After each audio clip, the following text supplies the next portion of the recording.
My name is Ellen. I am 25. I am a Reiki practitioner, so energy work.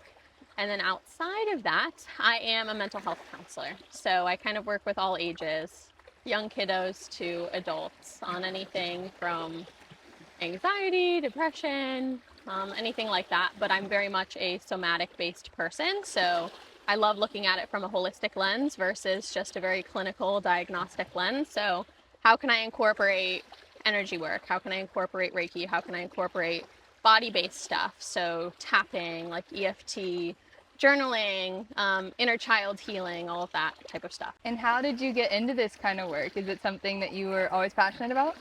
Yeah, so I had my spiritual awakening when I was 16 and dove me right into all of the inner child healing, all of the law of attraction stuff. And I took an AP psychology class in high school, and I was like, whoa, this is so cool because it's merging my spiritual self with this like science, and being able to put all of that stuff in, more sciencey, fact-based terms instead of just this like umbrella of everything that I've been floating underneath. And so then in undergrad, I studied psychology, and I wasn't totally sure if I wanted to go into counseling or if I just wanted to do something to some capacity with psychology. And then I started seeing a counselor, and I was like, she's so magical and has so much spiritual practices to her and is able to help me in so many ways that I feel like maybe I wouldn't have been able to give that help, right? If I wasn't seeing somebody through insurance and through the college and all of these things, and helped me connect with a Reiki practitioner in my town. And I started seeing her, and that was just insane. So beautiful, so magical. And she gave so many amazing visuals as to what Reiki is and what it's all about. And she talks about picturing being born in this world as our vessel, as a White House. And every time that we come into contact with somebody and they trauma dump or cross boundaries, or we don't withhold our own boundaries, or we don't speak our truth, or any of these things that happen in life because we're so human, we are allowing people to waltz into our beautiful White House and paint on our walls. And then soon enough, our whole house is rainbow, right? And we don't even realize it. And then we're like, oh my gosh, what does my energy feel like versus all of the other colors in this house feel like? So Reiki is about every time in a session going through and slowly peeling paint off of these walls until you get to a space that is a mostly white house, right? There's always going to be some color, but a mostly white house. So then when you waltz into a situation, you flow into a situation, you can feel in your vessel whether it's something that's aligned with you or something that is not aligned with you way easier than when you have all of these other opinions and values and societal conditionings and programs in you. So you're living from a space that's authentic to you versus everybody else and all the other stuff that we're carrying. Mm-hmm. And so I had multiple sessions with her, but I had a super impactful session with her where like mid-session, I'm on the table, totally floating away. And I had a moment where like the divine came to me. And, with my eyes closed, it was in my mind's eye, I saw just like a beam of light come through the ceiling and like illuminate my entire body. And in that moment, I felt nothing but absolutely just pure unconditional love in a way that I have never felt before. It brought me to tears. It brought her to tears. And it was so magical. And it was in that moment that it was shown to me that I was supposed to be doing this work, that I was supposed to be helping people peel back all of these layers that I had been doing. And so shortly after that, I decided to get certified in Reiki from this woman who lives in Mentor, so very close to kind of where we are right now. And it was so beautiful, so lovely. And then I just kind of started practicing and decided to go to grad school for counseling. And I was like, I want to merge these two worlds, these two pieces of myself that I practice Reiki in my free time on myself, friends, and all these things. And I also use a lot of the counseling things in my free time with a bunch of people. So being able to connect both of those in my professional life is such a blessing, and it lights me up every single day, and just makes me so happy being able to provide people with tools and resources and things that and that I have walked that I know hopefully can help other people. It just makes me so happy. Is there anything going on in your life right now that's challenging you to peel back your own layers? Yeah. So I think one of the really interesting things about the healing journey is typically we reach points where we feel super good and we're content and we're like, yeah, I'm settled, right? I have done all this healing work and there can't be that much more, right? There can't be that many more layers underneath this onion that need to be peeled off. And I had been in a really toxic relationship a couple years ago. And once I got out of it, was so focused on myself, was so focused on healing all of these things and, you know, the codependency and all of these manipulations and gaslighting and all these things. And I got to this space where I was like, I got this. I am so ready for this next relationship. It is going to be so healthy and so great. And I got into a new relationship this year and I am in love and it is magical and very humbling because relationships are mirrors and they require you to continue to look at yourself. And I think when you are single, you are doing so much of this inner work alone, right? And there's only so much healing that you have the capability of doing without being tested and triggered in ways that you can only be tested and triggered in a relationship. So it's like learning how to ride a bike, but you're learning from watching somebody else. And then you get to a point where you're like, cool, I'm just gonna get on, right? I'm gonna start riding the bike. And then you get on and you're like, oh, there are so many bumps in this and I'm gonna fall so many times. And that's okay, right? But it's so much easier to look at it from the outside and be like, that looks easy. I can totally ride a bike. I know exactly how to do this. And then you get on and you're like, okay, it's not as easy as it looks, right? And just because it's not easy does not mean that it's not divine and it's not healthy and it's not all of these things. But it's absolutely forcing me to look at myself in ways that I did not before, right? Forcing me to look at attachment styles from my past relationship versus now and being more comfortable leaning into some of those pieces of myself. My little inner Ellen who screams at me sometimes, right? And is so unhappy. And I think the major thing was in past relationships, I leaned more avoidant.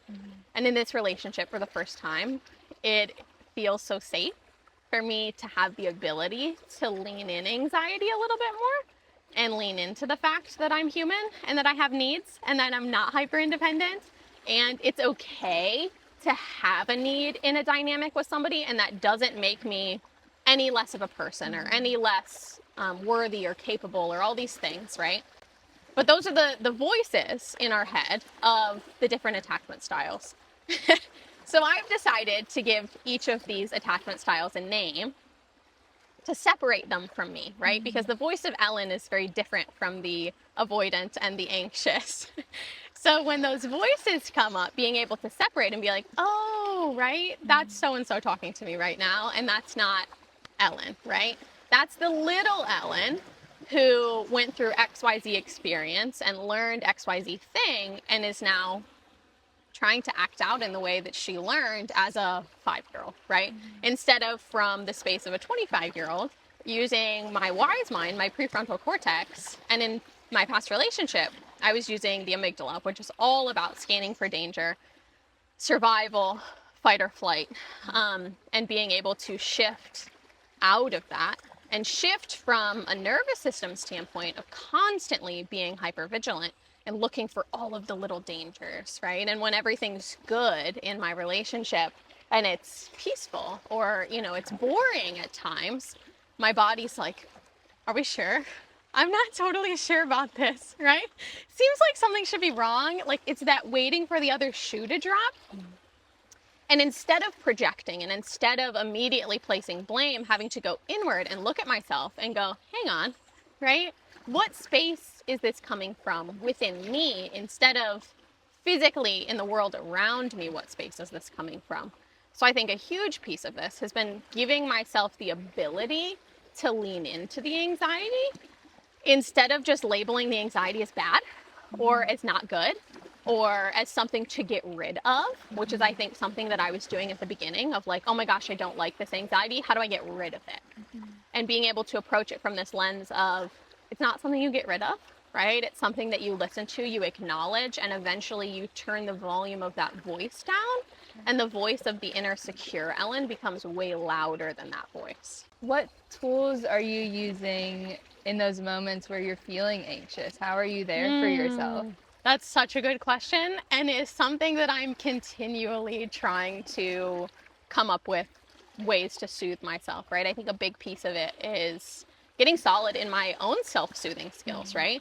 And it's so easy when I work with clients to be like, what are your coping skills, right? How are you showing yourself love? How are you this? How are you that? But being in a moment when you feel all over the place and super stressed, and you have this little Ellen in your head who's like saying all these things, what to do about it.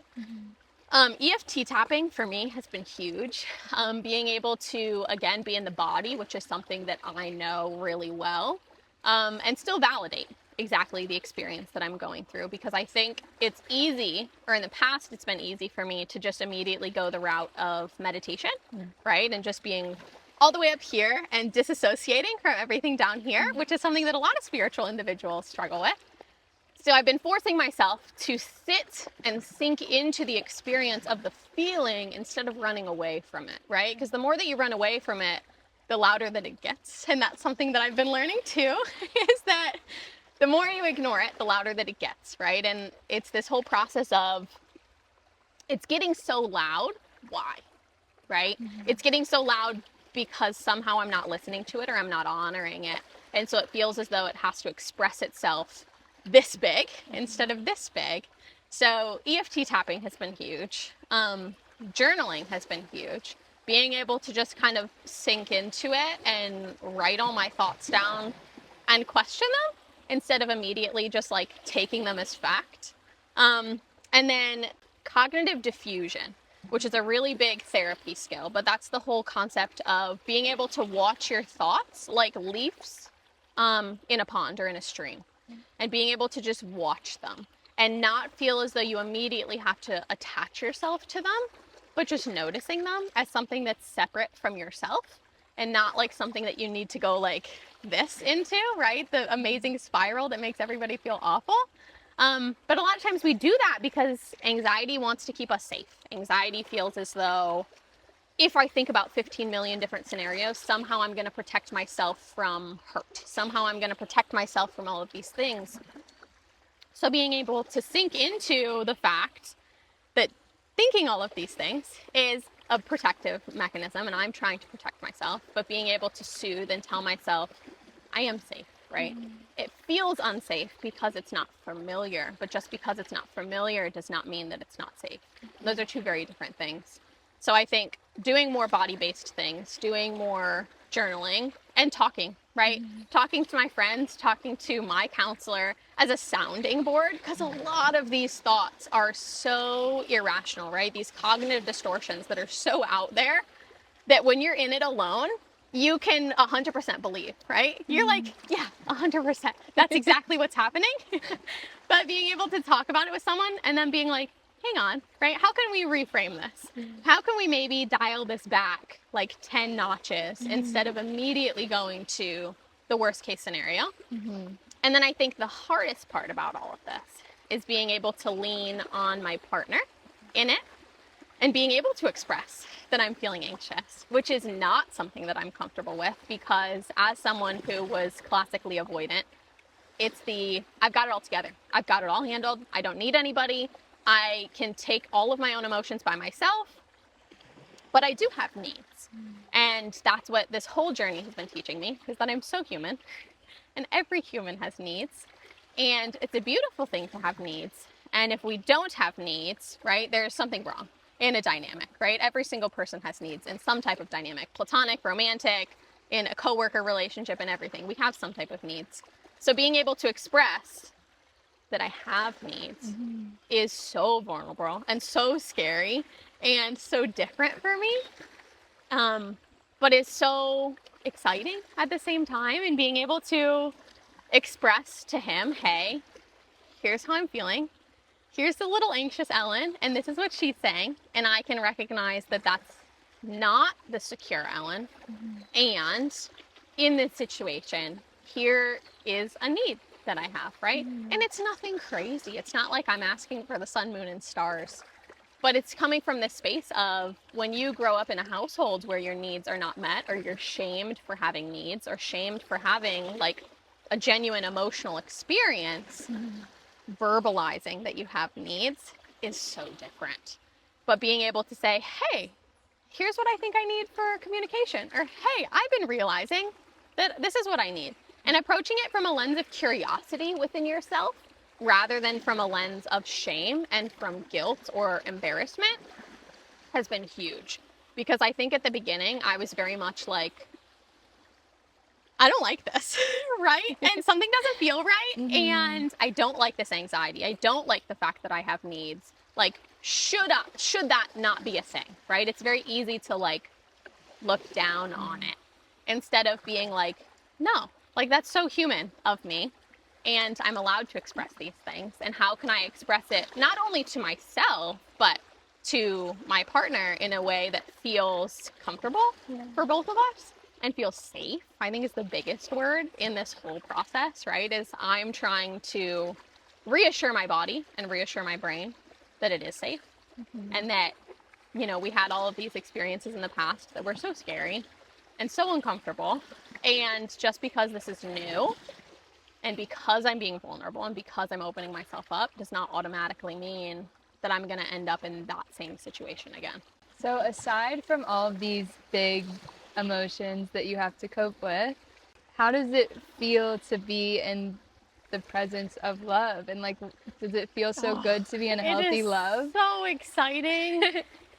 And it feels so similar to what I thought it would feel like, and yet different at the same time. Because I think I had associated my past relationship, right? I was in love, but it was a very chaotic love and conditional love.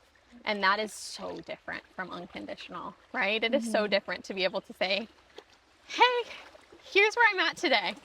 And have them take you exactly as you are instead of, yeah, I'm not sure if I like that today. I'm not sure if I like that about you today. It really feels like constantly being held, right? Even when you feel like you're falling, right? Even when I have these moments where I'm like, I still know that at the bottom there are these hands that are going to catch me, and I have the space to experience all of this, which is so beautiful. It's so human and so magical. And I just love it. Like, I love it, and I did not expect this. And I know that's what they say, right? It happens when you least expect it. And that's exactly what happened. And it's been nothing, it's genuinely been nothing short of beautiful and transformational. Because being able to be seen 100% is something that is so scary for so many people. And it's something that was so scary for me. And to be able to, again, just say, hey, here's me, and here's all of me. And not feeling as though you have to stifle or hold back a piece of yourself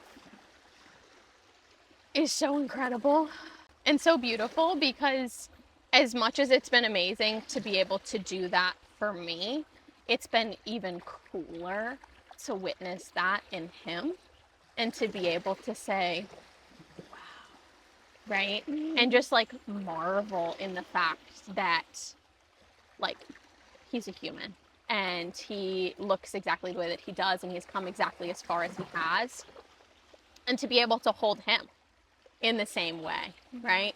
As much as so much of this experience for me has been this inner growth, right? All of these emotions that come up while being surrounded and held in this cocoon of unconditional love, I get to do that for another person, which is something that's been so big for me on this healing journey of like, I have so much love to give, and I've always known that about myself. And to be able to finally give that to somebody who sees me and hears me and appreciates me for everything that I have to say and do and offer, it's just such a cool experience. Like there are very few words that I have to try and understand how it feels, if that makes sense. Like I think I'm a very visual person, and I think the way that I've been understanding love is like it feels like when it's summer and it's like sunset and you are taking a drive in your car and you have your windows down and you are listening to a song that just hits, right? It's slightly nostalgic and it's upbeat and you are singing at the top of your lungs and you have your hand out the window and you're feeling the wind, and like that is what love feels like to me. And that's what like it looks like, is just this blend of like pure joy and happiness and this like presence, right? Because in that moment in the car, like you're really just in the moment, and that's what it feels like to be in love. You are so in your body and you are so in your surroundings in a way that I feel like we aren't as humans, right? When we live on autopilot and we're just like go, go, go, go, thinking about the next thing, being in love gives you the opportunity to just sink in a little bit more. So what would you title this chapter of your life? I feel like unconditional, from a space of unconditional love for myself, mostly in this process of not judging myself for having normal human emotional reactions, right? And that's something that I think we struggle with a lot of times with the narrative of the spiritual community of like, you should only be feeling peace, love, joy, gratitude all the time. And that is just not possible. There is just no way in heck that could be a thing, right?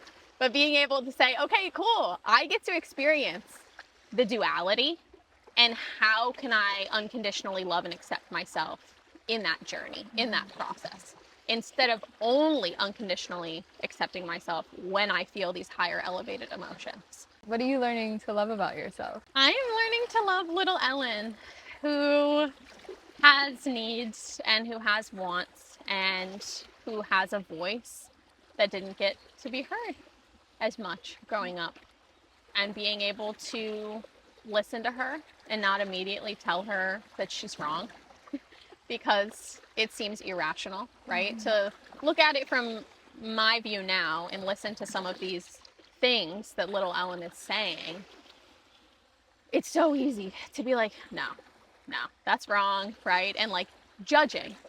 But being able to just sit with her and hug her and embrace her, instead of looking at her from far away with like a scolding finger, right? And being able to say, I'm here and I see you and I love you, and I want you to be able to experience everything that it is that you need to experience. Thank you so much, Ellen. Thank you. Is there anything else that you'd like to share with the viewers? I really think the main thing is just that getting into a healthy relationship after a toxic one is difficult, and it is challenging, and it is humbling, and that does not mean that it is not worth it. It does not mean that it is not something to strive for, but it also means to not give up on yourself or on the relationship itself too early, just because something feels so big, and being able to recognize that relationships are mirrors. So if there's something coming up in your relationship, instead of immediately placing blame, being able to look inward and say, hang on, how am I contributing to this dynamic? And what energy am I withholding from myself? Or what energy am I contributing to myself, instead of immediately just looking at the other person? Because it is such a beautiful process to be able to heal through the mirror of a relationship. And there's only so much healing you can do by yourself.